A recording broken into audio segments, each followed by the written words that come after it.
할렐루야. 너무 더우시죠? 그래도 제주도가 전국에서 제일 덥지 않다는 걸 위로 받으시고 기도하면서 행복히 잘 견뎌냈으면 좋겠습니다. 우리 저번 주에 이어서 저번 주 설교의 오늘 마무리입니다. 내 아버지의 뜻대로 행하는 자라야 라는 제목으로 설교 하나님 말씀 증거하겠습니다.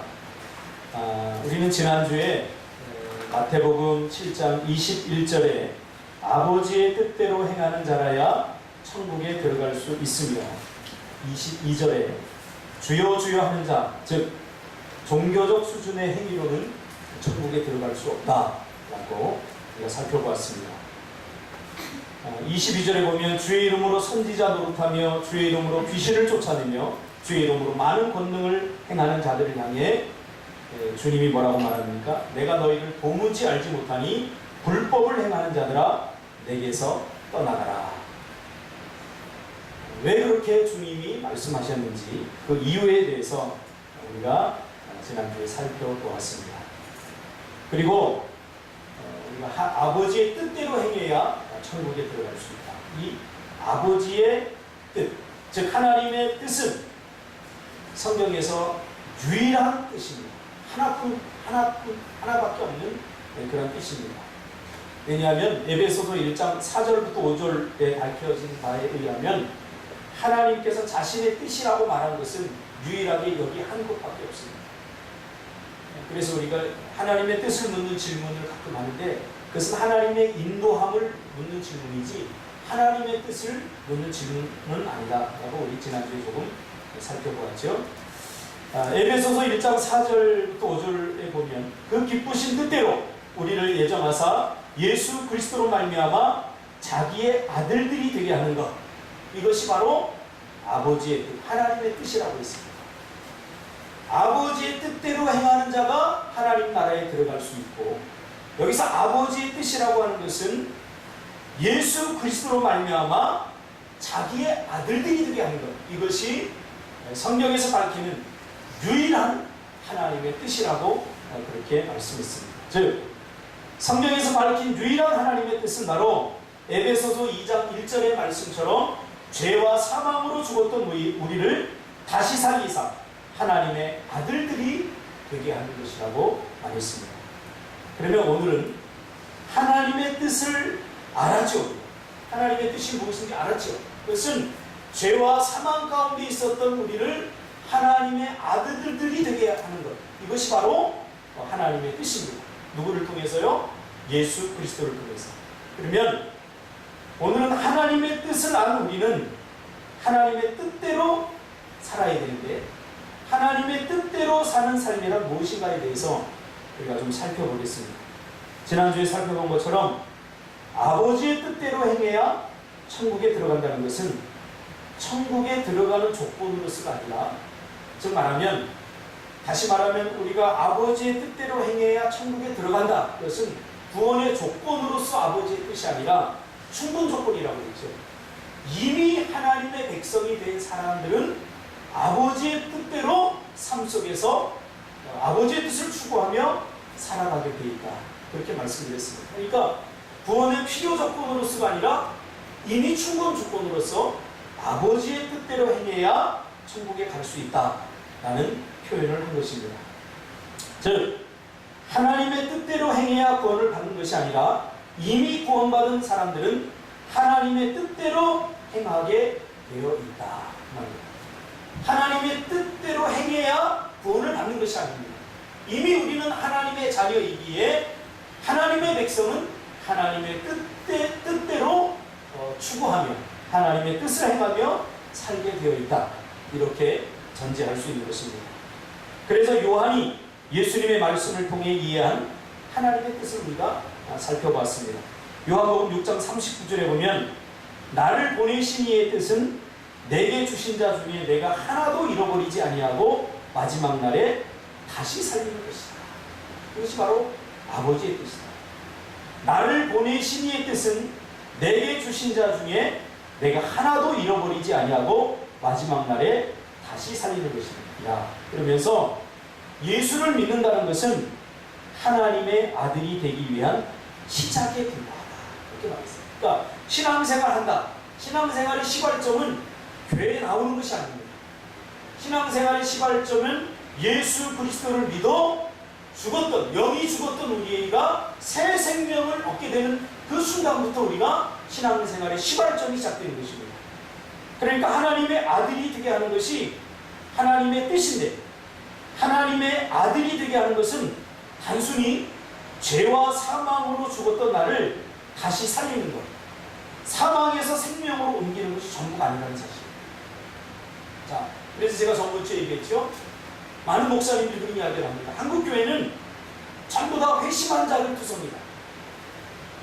즉, 사망에서 생명으로 옮겨진 사람들 투성이다. 요한복음 6장 39절 말씀을 기준으로 한다면 오늘 우리가 읽은 말씀에도 마찬가지입니다.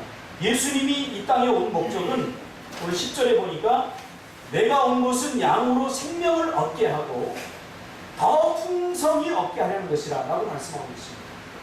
그러니까 한국교회는 양으로 생명을 얻게 하는 것이 전부라고 생각하고 있어요. 더 중요한 것이 있는데 예수님이 이 땅에 오신 목적은, 우리를 구원하신 목적은 양으로 생명을 얻게 할 뿐만 아니라 더 풍성히 얻게 하는 거예요. 이것을 한국교회가 놓치고 있어요. 굉장히 중요한 말씀이거든요. 구원론에 있어서 이것보다 더 중요한 것은 없습니다. 그러니까 아버지의 뜻은 단순히 죄와 사망으로 죽었던 우리를 다시 살려서 생명을 얻게 하는 것 이상이라는 거예요. 그 이상이 뭡니까? 더 풍성히 얻게 하는 거예요. 그러니까 많은 사람들이 이 구절을 엉뚱하게 해석을 했거든요. 그래서 더 풍성하다, 이것을 눈에 보이는 물질적인 복, 눈에 보이는 복으로 대처를 했거든요. 그래서 한국교회가 기복주의가 된 것이 바로 이것 때문입니다. 내가 온 것은 양으로 생명을 얻게 할 뿐만 아니라 더 풍성하게 얻게 한다. 이것은 물질적인 법을 말하는 것이 아닙니다. 죄와 사망으로 죽었던 우리를 다시 살려서 생명을 얻게 하는 것 그 이상. 오늘 설교의 핵심은 뭐냐면 더 풍성히 얻게 하는 것이 무엇인가. 이것을 알아내는 것입니다. 하나님의 뜻은 이제 더 구체적으로 말하면 생명을 얻게 할 뿐만 아니라 더 풍성하게 하는 것이 하나님의 뜻이라는 사실입니다. 그러므로 하나님의 뜻대로 행하는 삶이란 생명을 얻는 데 그치는 것이 아니라 이 얻은 생명을 더 풍성하게 하는 것. 이것이 바로 하나님의 뜻이라는 거죠. 더 풍성하게 하는 사람을 추구하는 것이 바로 하나님의 뜻이라는 사실입니다. 그러면 하나님의 뜻대로 행하는 것이란 무엇일까? 하나님의 뜻대로 행하는 것이란 예수 그리스도를 믿음으로 말미암아 죄와 사망에서 죽었던 우리가 다시 살아나고, 즉 생명을 얻을 뿐 아니라 이 생명이 더 풍성하게 하는 삶인 것이죠. 그러면 풍성하게 하는 삶을 추구하는 것에 대해서 오늘 살펴보려고 합니다. 풍성하게 하는 삶이란 어떤 삶입니까?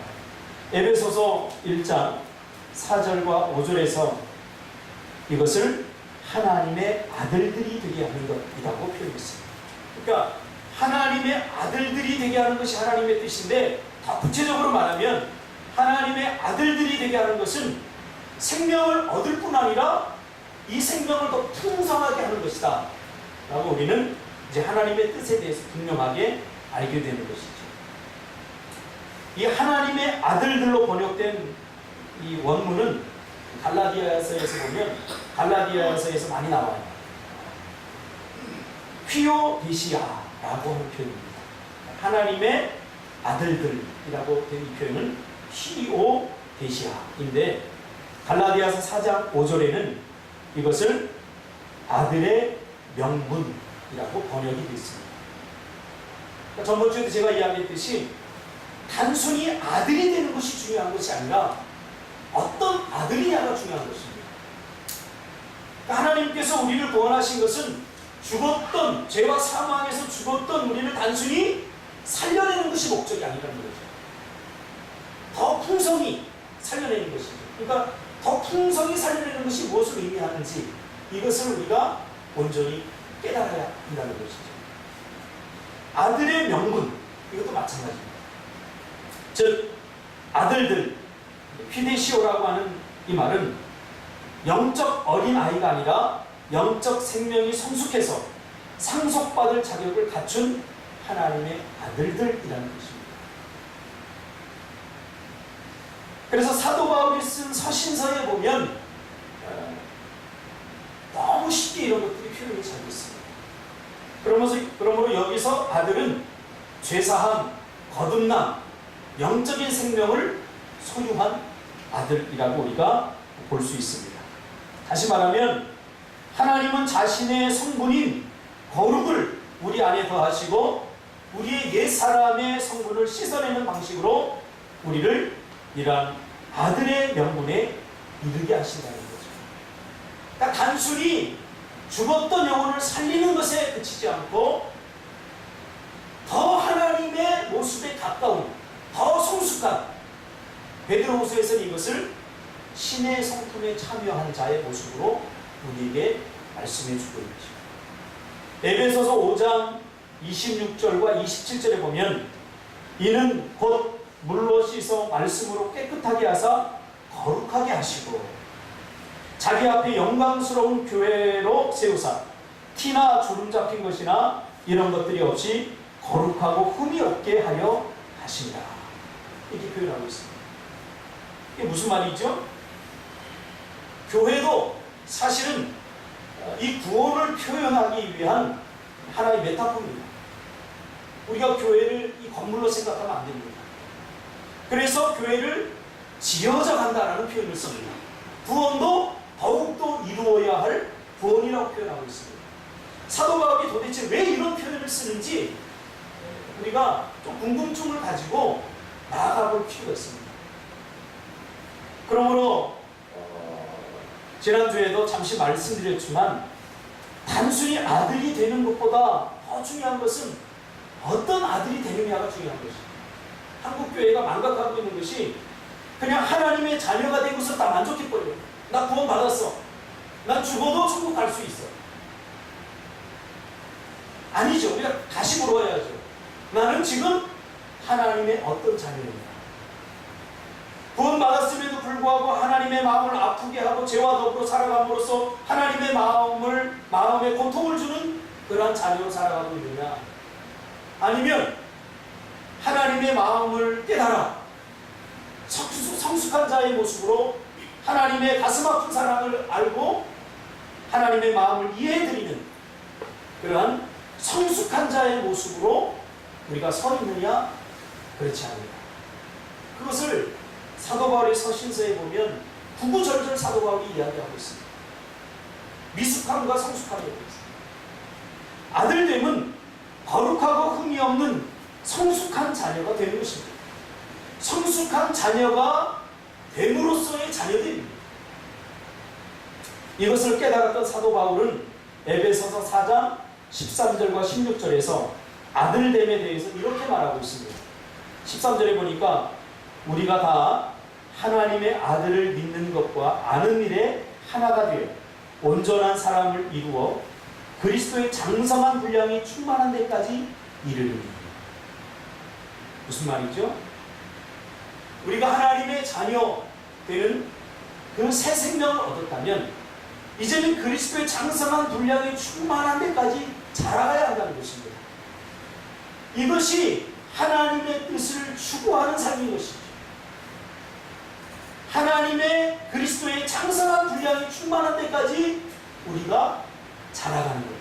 이것을 베드로 사도는 신의 성품에 참여한 자라고 표현을 했죠. 에베소서 4장 14절에 보면 이는 이제부터 어린아이가 되지 아니하여 사람의 속임수와 간사한 유혹에 빠져 온갖 교훈의 풍조에 밀려 요동하지 않게 하려 합니다. 우리가 하나님의 백성이 되었는데 어린아이와 같은 모습으로 존재하기를 하나님 원하지 않는 거죠. 구원이라고 하는 것은 새 생명이 우리 안에 들어와서 이제 그 안에서 자꾸 자라가는 거예요. 어느 수준까지? 그리스도의 장성한 분량이 이르기까지. 그 그리스도의 장성한 분량이 뭡니까? 신의 성품입니다. 우리가 타락하기 전에 우리의 모습들, 하나님과 교제했던 아주 멋진 모습들, 죄로 말미암아 그것이 타락되어 버렸어요. 그렇죠?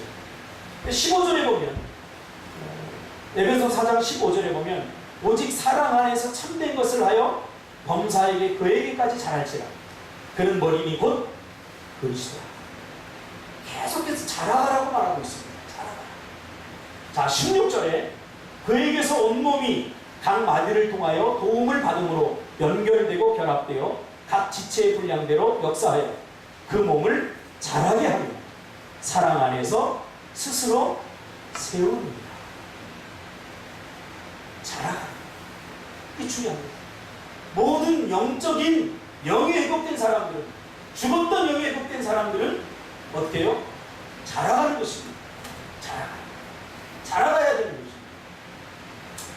또 4장 22절과 24절에는 구체적으로 하나님의 뜻대로 사는 삶이 구체적으로 무엇인지 제시되고 있는데요. 22절에 보니까 하나님의 뜻대로 사는 삶이 무엇인가? 22절에 너희는 유혹의 욕심을 따라 썩어져가는 구습을 따르는 옛사람을 벗어버린다. 옛사람을 벗어버리는 것이 하나님의 뜻대로, 하나님의 뜻을 추구하며 살아가는 자의 모습이라는 것이죠. 이러한 자들이 천국 백성이라는 거죠. 그냥 입술로 주여 주여 하는 자마다 하나님께서 원하시지 않는데도 불구하고 자기가 기준을 세워놔서 최선을 다해서 신앙생활하는 것이 아니라 바로 유혹의 욕심을 따라 썩어져가는 구습을 따르는 옛사람을 벗어버리고 23절에 오직 너희 심령이 새롭게 되어 24절에 하나님을 따라 의와 진리의 거룩함으로 지으심을 받은 새 사람을 입는 사람. 이것이 하나님의 뜻을 추구하며 사는 삶이라고 분명히 말하고 있습니다. 저는 10여 년 동안 교회를 개척하고 그 이전에 10년 이상을 전도사 생활 또 부목사 생활을 이렇게 하면서 또 어릴 적에 이제 모태신앙으로서 자라오면서 제 마음속에 이 풀리지 않았던 응어리가 하나 있는데 그게 뭐냐면 왜 예수 믿는 사람들은 변화되지 않는다는 거였어요. 사실 이것 때문에 저도 하나님이 없다라고 결론을 내리고 한동안 저도 교회에 나가지 않았었어요. 그러니까 예수 믿는 사람들은 다 위선자들 같아요. 그냥 세상 사람들과 별반 다르지 않는 삶을 살아요. 그런 삶이 저에게는 매력적이지 않았어요. 이 고민이 참 오랫동안 계속됐어요. 그리고 10년 동안 목회를 하면서도 성도들의 입에서 나오는 말씀들이 대부분 이런 고백들이에요. 내가 어떻게 하나님의 말씀대로 살아야 되는 걸 다 안다. 그러나 그 말씀대로 사는 것이 불가능하다. 라는 말입니다. 하나님의 뜻대로 산다는 것이 무엇인지 사실 모르는 거예요. 하나님의 뜻을 모르기 때문에. 그런데 어떻게 사는 것이 하나님의 뜻대로 사는지 내가 알지만 육신이 약한 우리는 육신이 약해서 그 뜻대로 다 살지 못한다. 그리고 내리는 결론이 제가 가만히 추측해보면 자기의 기준과 자기의 계획을 세워놓고 성경은 이렇게 말하지만 우리는 그대로 다 순종할 수 없어요. 그리고는 자기가 결정한 대로 그렇게 믿고 자기가 결정한 대로 그렇게 살아간다. 그러니까 성경대로 사는 것 같지만 사실은 성경대로 사는 게 아니에요. 그러니까 세상을 이길 수 없는 거죠. 그런 의미에서 우리는 하나님의 뜻대로 행하지 않으면 구원을 얻을 수 없다라고 하는 이 예수님의 전제를 우리 마음속에 품고 이게 도대체 무슨 말인가에 대해서 우리가 깊이 고민하며 기도하고 이 문제를 우리 해결합니다. 그렇지 않으면 우리도 어느 수준이 가서 처음에는 신앙생활을 열심히 합니다. 근데 시간이 갈수록 점점 식어져 갑니다. 그리고는 신앙생활 많이 한 사람들이 열심히 지금 막 불붙어서 열심히 신앙생활하는 사람들을 보고 뭐라고 그러는 줄 아세요? 나도 예전에 다 그랬어. 한때는 다 그런 거야. 이렇게 말합니다. 아니 도대체 예수 믿는다는 것이 이것이 전부입니까? 그렇지 않다는 거죠. 제가 성경을 읽으면서 성경은 날마다 새로운 구원을 우리가 경험하고 있고 하나님의 백성은 세상이 감당할 수 없다고 그렇게 이야기하고 있지 않습니까? 하나님의 백성은 하나님의 말씀으로 삶의 기준을 삼고 말씀대로 살아야 되는 거죠. 그래야 어떤 결론을 우리가 얻을 수 있고 결실을 얻을 수 있는 거죠. 사실은 제가 이 문제를 가지고 굉장히 고민을 많이 했어요. 기도도 많이 했어요.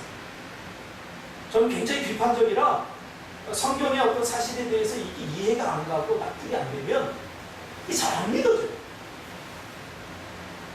그리고 구원의 감격을 누리지 못하는 것 같은데 그것도 그대로 또 그걸 놓고 살아갈 수 없어요. 그러니까 성경을 읽다가 성경에서 이 모든 것들에 대한 해답을 제가 얻었어요. 그리고는 그다음부터 믿어져요. 제가 얼마나 비판적인 사람이에요. 믿어지는 거예요. 하나님의 사람이죠. 하나님의 뜻이 무엇인지가 분명히 알게 되는 거죠. 그러므로 교회론도, 즉 교회를 세우는다는 것도 이런 구원론적 배경 속에서 우리가 이해를 해야 됩니다. 오늘날 한국 교회가 왜 욕먹습니까? 구원론과 교회론이 같이 가야 되는데 구원론의 배경 속에서 교회론을 이해해야 되는데 교회를 따로 떨어뜨리는 거예요. 그러니까 교회가 건물이 되어버리는 거예요. 눈에 보이는 것들에 우리가 최선을 다해서 눈에 보이는 것들을 꾸미며 사는 거예요. 그러니까 신앙도 위선적이 되는 거죠. 믿지 않는데 믿음이 있는 것처럼 척하는 신앙. 그러니까 결국은 종교적 신앙이 되어버리는 거예요. 이 종교적 신앙은 생명력이 없게 세상을 변화시킬 수 없고 나 자신도 바꿀 수 없어요.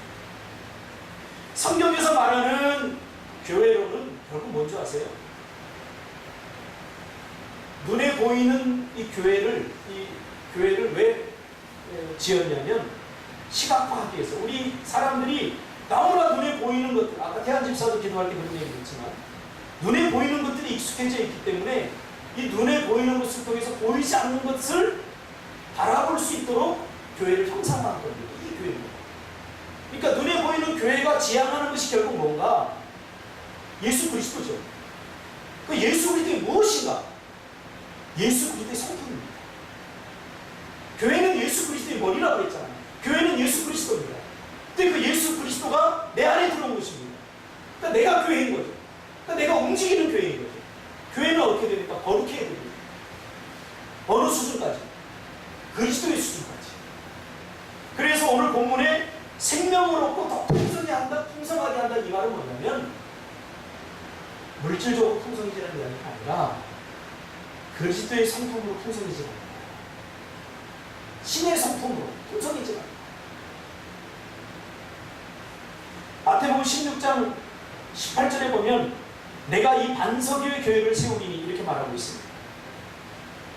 교회를 세운다는 것은 바로 교회의 실체인 예수 그리스도를 세운다는 것이고 다른 말로 표현하면 하나님의 뜻을 세운다는 것입니다. 한국교회는 이걸 잘못 해석을 해버리니까 사방 방방곡곡에 교회 세우는 교회 세우면 얼마나 큰 교회, 얼마나 좋은 대리석으로 따느냐. 이것이 목회의 성공의 척도가 되어버리지 않았습니까? 저는 이거에 회의를 느꼈습니다. 진정한 교회는 여러분 한 사람 한 사람이 교회이고 여러분이 예수님처럼 되는 거예요. 할렐루야. 이 교회를 세워나가는 거예요. 교회를 세워나가는 거예요. 죄와 옛 성품에서 구습들 그것을 자꾸 버리고 내 안에 그리스도의 성품을 회복해 나가고 신의 성품을 자꾸 만들어 나가는 것 이것이 거룩해지는 것 아니겠습니까? 그래서 급기야는 예수님처럼 되어서 하나님과 교제하는 수준에까지 깊은 것까지 교제할 수 있는 그런 수준에까지 예수님이 그랬죠. 그래서 예수님은 하나님의 마음을 알고 내가 십자가에 죽고 싶진 않지만 그러나 아버지의 뜻대로 한다고 그렇게 고백한 것은 이것은 아주 성숙한 결정입니다.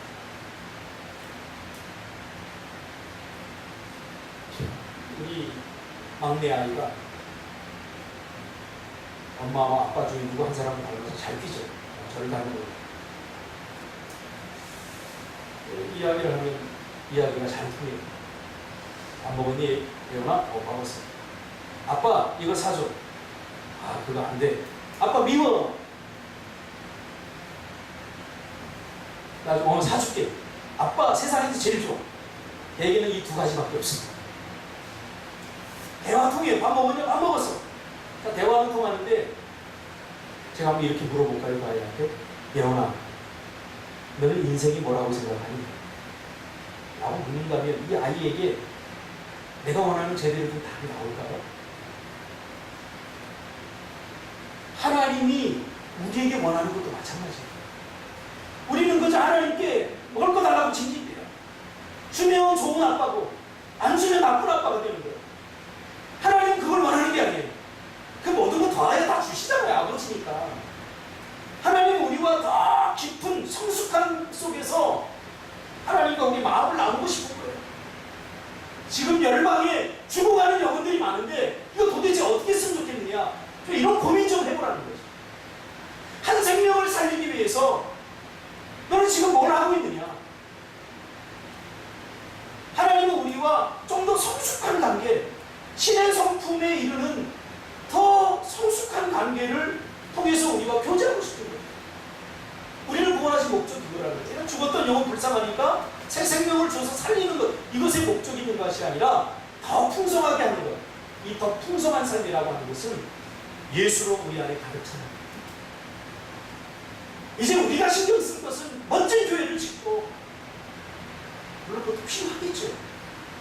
그러나 첫 번째로 우리가 중요한 것은 내 안에 이 미성숙한 모습들. 누군가 미워요. 그냥 내버려둬요. 안 넣으면 끝이에요. 어린애들 보세요.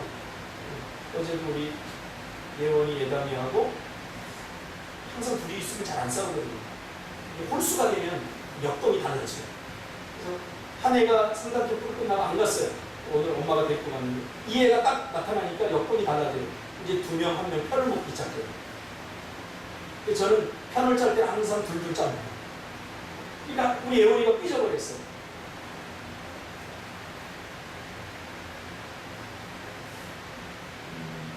이 아이를 어떻게 달래니까?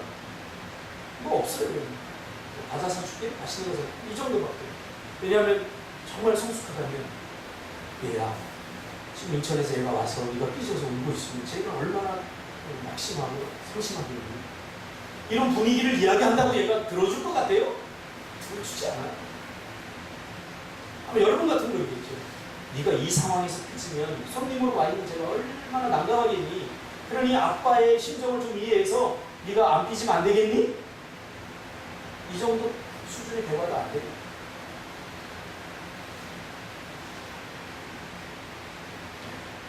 하나님이 우리에게 원하시는 게 바로 이런 삶이에요. 교회를 세운다는 것은 바로 교회의 실체이신 예수 그리스도를 세운다는 것이고, 다른 말로 표현하면 하나님의 뜻을 세운다는 거예요. 어디서? 내 안에서. 이게 지어져가고 만들어져 가는 거죠. 그래서 더욱더 이루어야 할 구원이라고 사도바울은 표현합니다. 그러므로 진정한 교회 건축이란 아버지의 뜻을 세워나가는 것입니다. 그래서 사도바울은 로마서 12장 2절에서 너희는 이 세대를 본받지 말고 오직 마음을 새롭게 함으로 변화를 받아 하나님의 선하시고 기뻐하시고 온전하신 뜻이 무엇인지 분별하도록 하라고 말씀하고 있습니다. 이 로마서 12장 전체 문맥은 1장에서부터 11장에서 묘사된 하나님의 택한 백성들이 그리스도 안에서 한 몸이 되어 서로 지체가 되고 실제적인 몸의 생활의 실행을 위해서 지체의 기능을 발휘하는 것이 하나님의 뜻임을 드러내고 있는 것입니다. 다시 말하면 하나님의 택한 백성들이 그리스도 안에서 서로 지체가 돼요.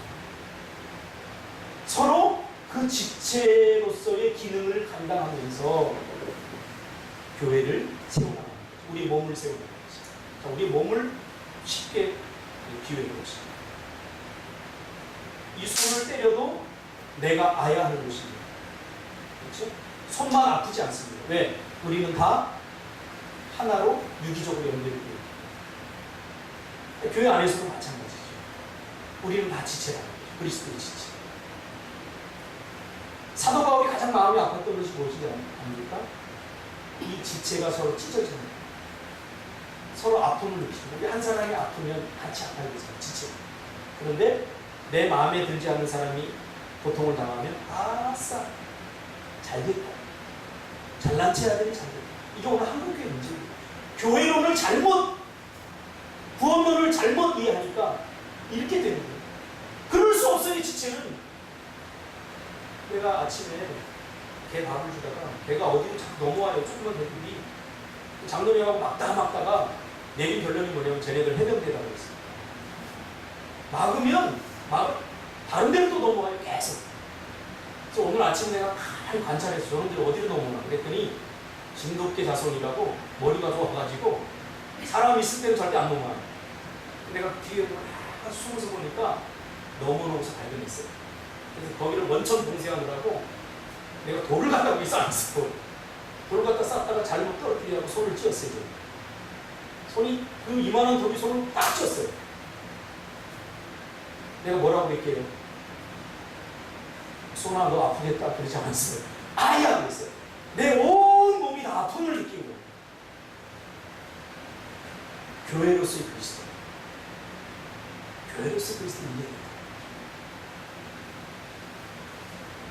그러나 사도 바울이 바라본 초대교회들은 그렇지 않았다는 거죠. 그래서 사도 바울은 초기 사역은 전도하고 교회를 세우는 사역이었어요. 사도 바울은 초기 사역. 미친 듯이 교회를 세우고 전도했어요. 전도해서 교회를 세웠어요. 이 시간이 지나면서 이 교회들이 문제가 일어나요. 막 서로 싸우고 누구파 그러면서 막 서로 싸우고 교회 안에서 세상을 경험하게 되죠. 그래서 사도 바울이 고민한 거예요. 저랑 똑같은 고민을 한 거예요. 교회가 이것밖에 안 돼? 세상과 다른 게 뭐가 있어? 그래서 고민하고 기도하다가 하나님으로부터 답을 얻게 되죠. 교회의 문제는 교회를 구성하고 있는 성도들의 문제다. 성도들의 문제는 성도들이 구원에 대해서 잘못 이해하고, 오늘 한국교회도 마찬가지예요. 오늘 한국교회는 구원받지 못함의 문제가 아니라 신학적 문제입니다. 나는 구원 받았어. 그러니까 내 마음대로 살아. 내 마음대로 죄지어. 죄를 지으면 회개하면 되는데 다시 회개하면 하나님의 백성이 됩니다. 이런 논리로 죄에 대해서 피 흘리기까지 싸우지 않아요. 대충 신앙생활. 이게 뭔지 아세요? 종교생활이에요. 그래서 나더러 주여 주여 하는 자마다 천국에 들어가는 게 아니라 아버지의 뜻대로 행하는 자예요. 그래서 구원받은 사람은 바로 내 안에서 이런 교회가 지어져 가고 점점 회복되어져 가고 이런 모습들을 추구하는 것이 바로 하나님의 뜻입니다. 예전에 거짓말 10번 했는데 이제는 9번으로 줄어야 돼요.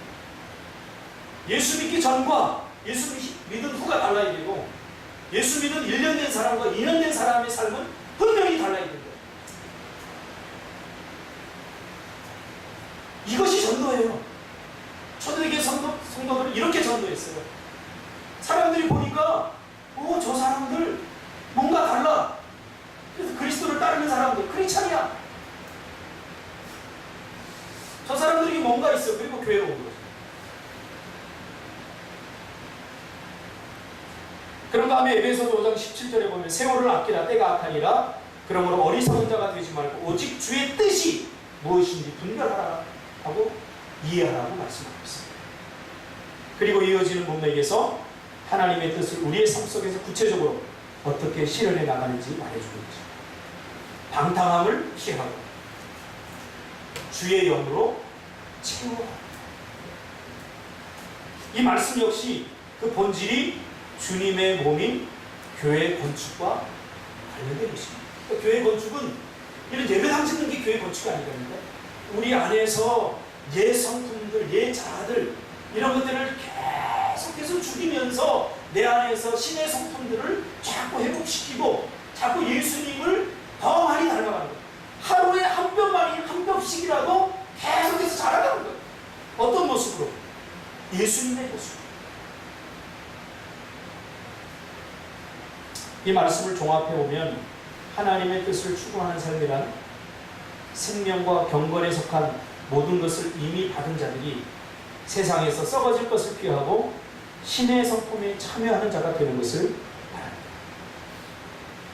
이러한 관점으로 사도 바울이 쓴 서신서들을 읽어보세요. 성경의 집행이 막 이게 도대체 무슨 말인지도 모르고 이런 읽었잖아요.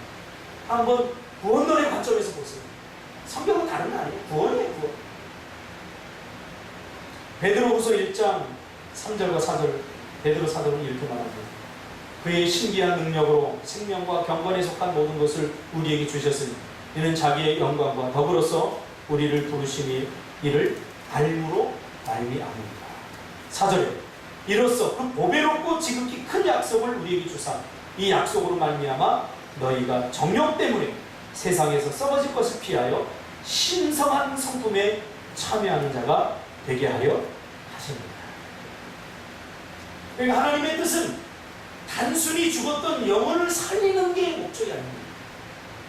신의 성품에 참여한 그 수준으로, 성숙한 수준으로 하나님께서 아담을 만드시고 에덴 동산을 거니면서 서로 소통하고 교제했던 그 모습으로, 어쩌면 그것보다 더 확장된 성숙한 모습으로 우리를 만들어가는 것. 그것이 우리를 구원한 목적, 하나님의 뜻입니다. 데살로니가 4장 3절에서 사도 바울은 데살로니가 성도들에게 보내는 편지에서 하나님의 뜻은 이것이니 너희의 거룩함이라. 이것은 이미 하나님의 백성이 된 데살로니가 성도들에게 성품적으로 믿음 생활 안에서 거룩을 추구합니다. 이것이 바로 더 풍성하게 하는 삶인 것입니다.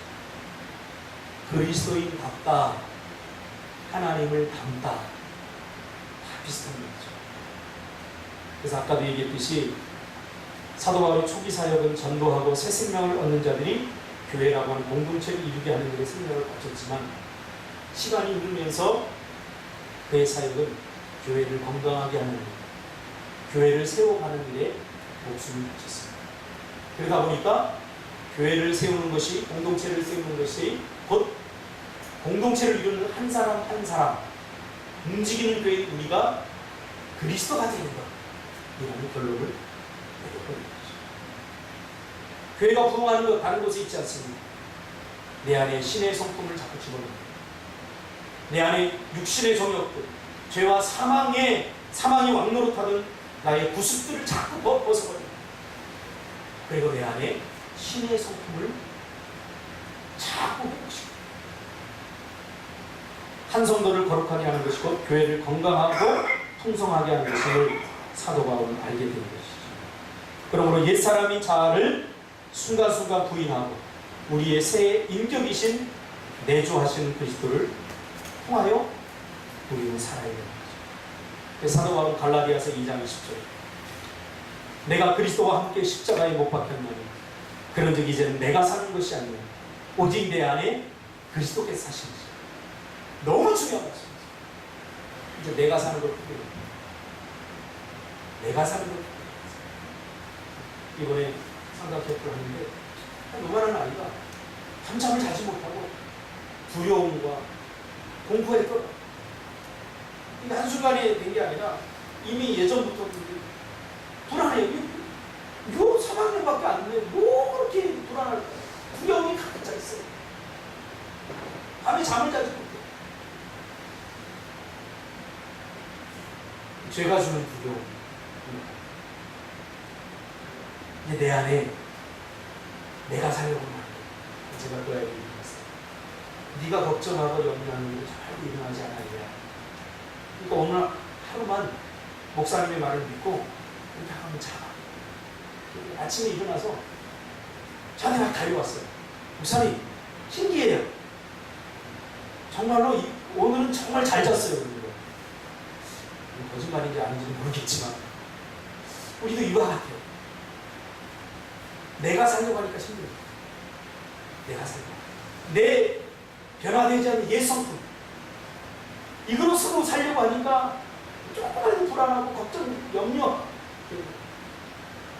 오직 내 안에 그리스도께서 사셨기 때문에 여러분 그리스도로 사시기 바랍니다.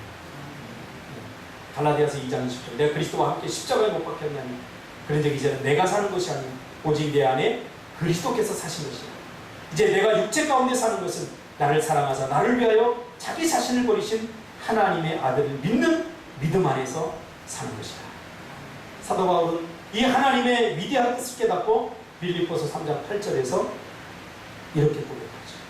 또한 모든 것을 해로 여김은 내 주 그리스도 예수를 아는 지식이 가장 고상하기 때문이다. 내가 그를 위하여 모든 것을 잃어버리고 배설물로 여김은 그리스도를 얻고 그 안에서 발견되려 함이니 내가 가지는 일 율법에서 난 것이 아니요 오직 그리스도를 믿음으로 말미암은 것이니 곧 믿음으로 하나님께로부터 난 의라. 그러면서 사도 바울이 무엇이라고 말합니까? 12절 이하 내가 이미 얻었다 함도 아니요 온전히 이루었다 함도 아니라 오직 내가 그리스도께 잡힌 바 된 그것을 잡으려고 달고하노라. 13절 형제들아 나는 아직 내가 잡은 줄로 여기지 아니하고 오직 한 일 즉 뒤에 있는 것은 잊어버리고 앞에 있는 것을 잡으려고. 14절 편대를 향하여 그리스도 예수 안에서 위에서 부르신 부름의 상을 위하여 달려가노라. 사도 바울은 그런 의미에서 빌립보서 2장 12절 그러므로 나의 사랑하는 자들아 나 있을 때뿐 아니라 더욱 지금 나 없을 때에도 항상 복종하여 두렵고 떨림으로 너희 구원을 이루라고 이렇게 말씀하고 있는 것입니다.